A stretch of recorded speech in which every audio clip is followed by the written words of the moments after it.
నమస్కారం.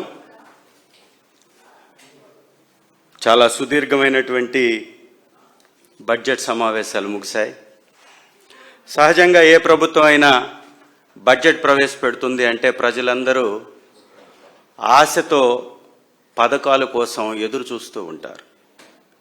గత వైఎస్ఆర్ కాంగ్రెస్ పార్టీ మా ప్రభుత్వంలో బడ్జెట్ ప్రవేశపెడుతున్నాము అంటే పథకాల వరద పారుతుంది అని ప్రజలు ఆశించారు, అదేవిధంగా అందుకున్నారు. ఇవాళ బడ్జెట్ని కానీ మనం చూస్తే పెన్షన్లో కోతలు, బడ్జెట్లో వాతలు. ప్రజలకు ఒరిగింది రెండు ముక్కల్లో మాత్రం ఇదే. అప్పుల్లో ఏమో టాప్, అభివృద్ధిలో మాత్రం ఫ్లాప్, 0 మార్కులు. ఈ రాష్ట్రం సాధించినటువంటి పన్నుల యొక్క పెరుగుదల ఏందయ్యా అని అడిగితే 23వ స్థానం నుంచి ఒక్క స్థానం పైకి 23 రాష్ట్రాలకి కాగ్ రిపోర్ట్ ఇస్తే 23వ స్థానానికి ఒక్క అడుగు పైన 22వ స్థానంలో 1.97% గ్రోత్ తోటి పన్నుల్లో వృద్ధిని సాధిస్తున్నటువంటి ఈ రాష్ట్రం 11% పైన జిఎస్డిపి వృద్ధిని సాధిస్తుందని తెలుగుదేశం పార్టీ నుంచి వచ్చినటువంటి కాకి లెక్కలు చెప్తున్నాయి. కాగు లెక్కలు మాత్రం 1.97% వృద్ధి అని కాగు లెక్కలు చెప్తున్నాయి. ఇమీడియట్గా మనం కేంద్రంతో పోల్చుకున్నప్పుడు కేంద్రం మాత్రం 9.64% వృద్ధిని సాధించింది పన్నుల ఆదాయంలో. కానీ జీడిపి మాత్రం 8% వృద్ధే ఉంది. ఎలా సాధ్యం ఇది? 9.64% పన్నులు వస్తున్నటువంటి దేశ వృద్ధి ఏమో 8% ఉంటే 1.97% వృద్ధి ఉన్నటువంటి ఏపీ రాష్ట్ర జిఎస్డిపి 11.09% ఎలా పెరిగింది? ఇంకా ద్రవ్యలోటు కానీ చూసుకుంటే మనం ఏకంగా 3.75%, మామూలుగా అయితే ఎఫ్ఆర్బిఎం పరిమితుల ప్రకారం 2.7% ఉండొచ్చు. మూలధన వ్యయం, మూలధన లోటు, మరి మూలధన లోటు ఎఫ్ఆర్బిఎం పరిమితులకు మించిపోయింది. ద్రవ్యలోటు చూస్తే ఎఫ్ఆర్బిఎం పరిమితుల ప్రకారం 4% ఉండాల్సి ఉంటే 5.05%, విపరీతంగా పెరిగిపోయింది. మూలధన వ్యయం గత ఏడాదితో పోల్చుకుంటే ఒకసారి 16% తగ్గింది మూలధన వ్యయం. దీని మీద ఎక్కడ చర్చ జరగదు. సహజంగా మనం ఎప్పుడైనా కానీ బడ్జెట్ కానీ అయిపోతే ఏమేమి సాధించాము, ఏటి గురించి మాట్లాడుకుంటాం?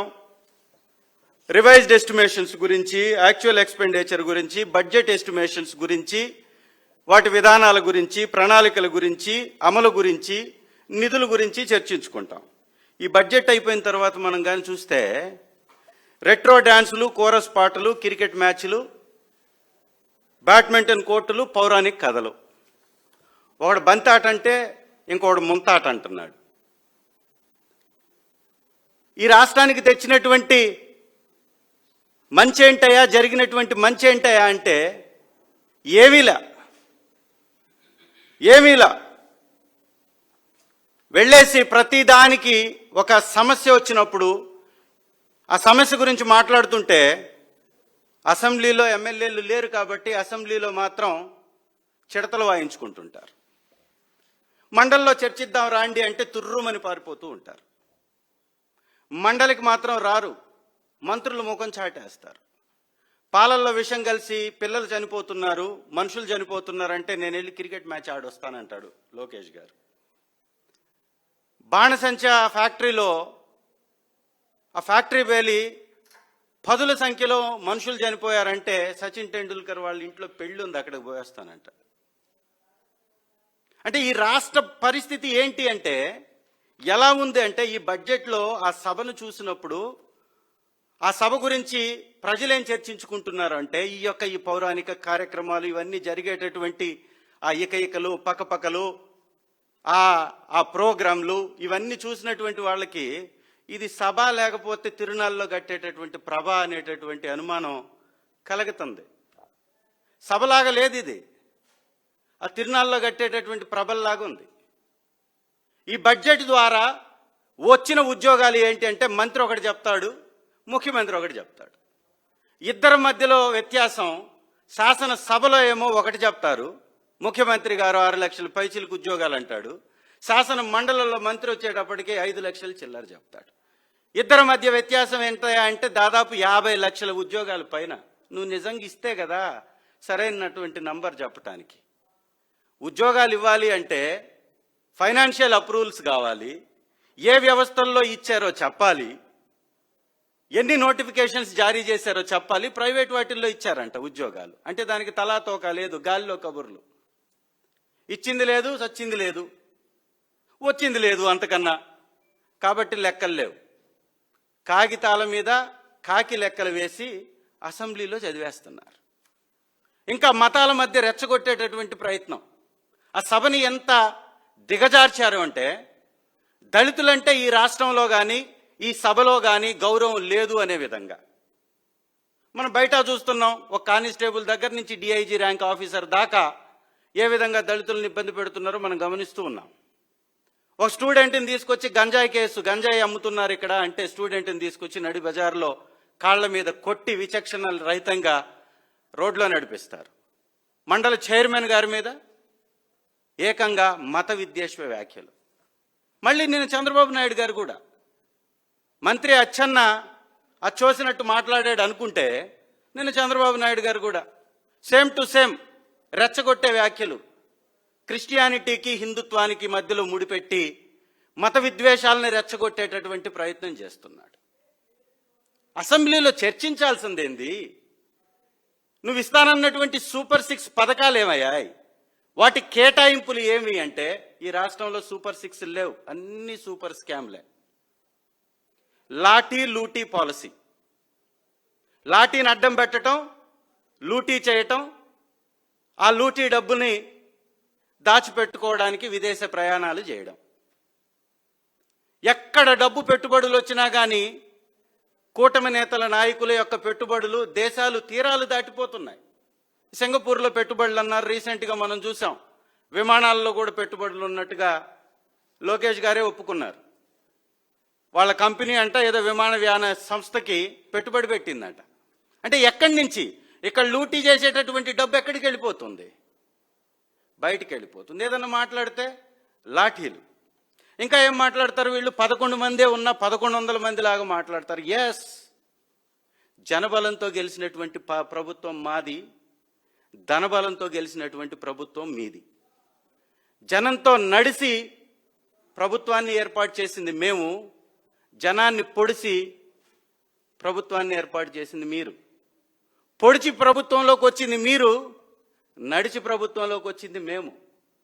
కాబట్టే ప్రజల మధ్యకి వెళితే ఉవ్వెత్తునటువంటి ఎగసి ఉప్పెనలా వచ్చేటటువంటి ప్రజా సముద్రం మా సొంతం, ప్రజా అభిమానం మా సొంతం. నువ్వేం చేసావని రెచ్చగొట్టే వ్యాఖ్యలు చేయడం, అసెంబ్లీ సాక్షిగా మంత్రులేమో వారి ఇష్టం వచ్చినటువంటి వ్యాఖ్యలు చేయడం, మాజీ ముఖ్యమంత్రి గారిని ఉద్దేశపూర్వకంగా కించపరిచేటటువంటి కార్యక్రమాలు చేయడం, కామెడీ షోలు, స్కిట్లు వేసుకోవడం, దళితులపై దాడులు చేయడం, మత విద్వేషాలను రెచ్చగొట్టడం, ప్రతిదీ. అంటే ఒక దేశభక్తి లేదు, దైవభక్తి అంతకన్నా లేదు. ఈ దేశంలో అనేక శాసనసభలు ఉన్నాయి, ఎవ్వరు కూడా చైర్మన్ గారిని మతంతో దూషించినటువంటి, మతం ఎత్తి మాట్లాడినటువంటి చరిత్ర లేదు. ఓ మండల్ చైర్మన్ గారిని అంటే దళితుడు అంటే ఎంత చిన్న చూపు. ఏమైనా నేను అడుగుతున్నా, ప్రతిసారి నువ్వు క్రిస్టియన్, నువ్వు క్రిస్టియన్, నువ్వు క్రిస్టియన్ అని ప్రతి ఒక్కరిని టార్గెట్ చేసి మాట్లాడుతున్నారే. క్రిస్టియన్ ఓట్లు మీరు వేయించుకోలేదా? క్రిస్టియానిటీ పాపమా శాపమా? అదేమన్నా నేరమా ఘోరమా? దళితులంటే ఏదో ఒక రూపంలో ఒక మచ్చ వేసేసి వారిని కించపరచడానికి ఎవడిచ్చాడు మీకు ఆ హక్కు? ఎందుకు వచ్చింది ఆ సందర్భం? శాసన మండలిలో ఆ సందర్భం ఎందుకు వచ్చింది? ఎందుకంటే లడ్డు మీద చర్చ జరిగితే వారి ప్రతిష్ట దిగజారుతుంది కాబట్టి, వారి పాపాలు బయటకు వస్తాయి కాబట్టి చర్చ జరపకూడదు అనే ఉద్దేశంతో చైర్మన్ గారి మీద కూడా దాడి చేశారు. ఇంకా ఏమన్నా మాట్లాడితే నేను ఈ దేశాన్ని ప్రపంచ పటంలో పెట్టడం, ఈ రాష్ట్రాన్ని ప్రపంచ పటంలో పెట్టడానికి ప్రయత్నం చేస్తున్నానంటాడు. అంతంటాడు ఇంతంటాడు. లాస్ట్కి ఏమంటాడంటే, అదొక సినిమా ఉండేది ఇంతకుముందు, జంబలకడి పంబ అని ఒక సినిమా వచ్చింది. ఏదో నీళ్లు కలిపితే, నీళ్లలో ఏదో కలిపితే ఆడవాళ్ళు మగవాళ్ళలాగా, మగవాళ్ళు ఆడవాళ్ళలాగా మారిపోయినటువంటి ఒక సినిమా ఉంది. ఈవి సత్యనారాయణ గారు దాని డైరెక్టర్. ఇప్పుడు ఆయన లేరు. ఎందుకు ఈ మాట అంటున్నానంటే, అవసరమైతే మగవాళ్ళకి సెలవులు ఇస్తాడంట పిల్లల బాధ్యతను పంచుకోవడానికి. అవసరమైతే సెలవులు ఇస్తారంట. రాష్ట్ర బాధ్యతలు మొయ్యండి అయ్యా అంటే ఈ సంబంధం లేనటువంటి చర్చలు. పోలీసు వాళ్ళనేమో ఇంటి దగ్గర నుంచి వర్క్ ఫ్రం హోమ్ అంటాడు, మగవాళ్ళనేమో ఇంటి దగ్గర ఉండి పిల్లల్ని చూసుకోమంటారు. అప్పుడేమో పిల్లల్ని కనొద్దన్నాడు, ఇప్పుడేమో పిల్లల్ని కనమంటాడు. అప్పుడు కంటే చర్యలు అన్నాడు, ఇప్పుడేమో కంటే 25,000 డబ్బులు అంటున్నాడు. ఎటు తీసుకెళ్తున్నారు ఈ రాష్ట్రాన్ని? ఏమన్నా కొంచెం తేడా ఏమన్నా జరిగిందా? ఈ కూటమి యొక్క విధానంగాని చూస్తే మనకి వీళ్ళు ప్రభుత్వాన్ని నడుపుతున్నటువంటి లేదు, ప్రభుత్వాన్ని నడుపుతున్నటువంటి పద్ధతే కనపడట్లేదు. కమీడియన్లేమో మంత్రుల్లాగా మాట్లాడతారు. ఒక కిరాకారపి అనే వ్యక్తి వచ్చి మంత్రిలాగా మాట్లాడతాడు, ఒక ఆది వచ్చి మంత్రిలాగా మాట్లాడతాడు, ఎవరో సీమరాజు అనే కమీడియన్ వచ్చేసి మంత్రులు మాట్లాడాల్సినటువంటి మాటలు మాట్లాడతారు. మంత్రులేమో కమీడియన్లాగా మాట్లాడుతూ ఉంటారు, కామెడీ చేస్తుంటారు. సొసైటీకి ఏం మెసేజ్ ఇస్తున్నారు మీరు? అందుకే వీళ్ళని ఇమీడియట్గా కొంచెం వైద్య పరీక్షలు అవి చేసి ఈ రాష్ట్రం మీద దృష్టి పెట్టేలాగా వాళ్ళ యొక్క ఆరోగ్యాన్ని కూడా పరీక్షించవలసిందిగా నా మనవి, నా రిక్వెస్ట్ వాళ్ళకి.